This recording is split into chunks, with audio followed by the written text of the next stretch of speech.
Assalamualaikum warahmatullahi wabarakatuh. Selamat pagi. Masih dari kawasan Kebun Raya Bogor. Saya mencoba lagi mengisi konten. Konten kali ini masih dengan tema produk dalam negeri. Seperti yang saya sampaikan pada konten terdahulu, kalau tidak salah waktu itu di Blitar ya, di Kabupaten Blitar, di Candi Panataran.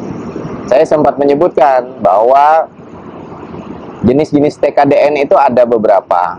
Jadi ada jenis TKDN barang, ada TKDN gabungan barang. Jadi di dalam satu paket itu ada beberapa barang. Kemudian TKDN jasa, TKDN gabungan jasa dan barang atau barang dan jasa. Nah, hal ini masih sangat awam ya, dan ini juga perlu disosialisasikan secara luas. Karena ada 4 jenis setidaknya TKDN ini, maka perlakuan-perlakuan terkait dengan mewajibkan, memaksimalkan, kemudian memberdayakan, ini juga perlu dipahami bersama dari sisi penerapannya. Pada tahapan perencanaan misalkan, ini sangat penting sekali pada saat PPK menyusun spesifikasi, dia harus melihat tentang pemaketannya. Apakah ini paket barang tunggal? Apakah ini paket gabungan barang? Apakah ini paket jasa? Atau juga paket gabungan jasa atau gabungan barang dan jasa? Nah, penetapan ini penting untuk melihat strategi penerapan peningkatan PDN-nya seperti apa. Di vlog yang pertama di depan Istana Bogor saya sebutkan, untuk mewajibkan misalkan untuk barang tunggal dengan gabungan barang dan barang gitu ya. Kalau barang tunggal, kemarin sudah saya sebutkan, kalau barang tunggal jika didapatkan dalam website Kemenparindak itu database-nya TKDN plus BMP itu sama dengan 40%, maka kita wajib menggunakan TKDN yang di atas 25% dan seterusnya. Setidaknya di vlog yang kemarin udah clear ya.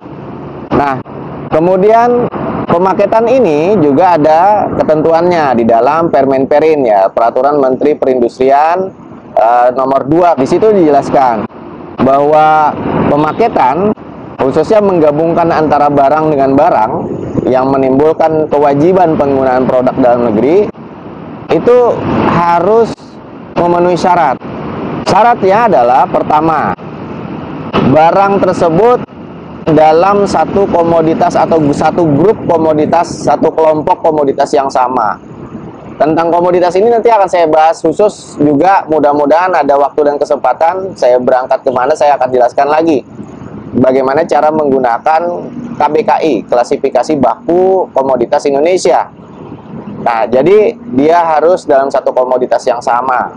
Kemudian dilarang juga menggabungkan barang-barang yang tidak merupakan satu kesatuan fungsi. Lihat, apakah ini satu komoditas? Oke, satu komoditas boleh digabungkan dalam satu paket pengadaan atau paket pekerjaan. Atau ini merupakan satu kesatuan fungsi. Misalkan ya tadi laptop digabung dengan, anggap saja ya, digabung dengan meja atau digabung dengan furniturnya. Furnitur dan laptop itu 2 komoditas yang berbeda. Tidak saja dalam grup divisi, tapi juga seksinya juga berbeda. Nah, sehingga penggabungan ini boleh dilakukan apabila satu kesatuan fungsi. Nah, jadi ini tata cara pemaketannya. Inilah hal yang harus diperhatikan oleh PA, KPA, PPK dalam perencanaan pengadaan. Jadi yang pertama, lihat dulu apakah ini paket barang tunggal, paket gabungan barang dan jasa atau jasa, untuk menentukan penetapan TKDN-nya nanti di dalam penyusunan perencanaan pengadaan. Baru kemudian nanti kita menerapkannya di persiapan. Di persiapan juga seperti itu. Nanti PPK melakukan review lagi terkait kebutuhan ini, komitmen TKDN-nya seperti apa. Nanti juga di proses pemilihan juga seperti itu, persiapan pemilihan.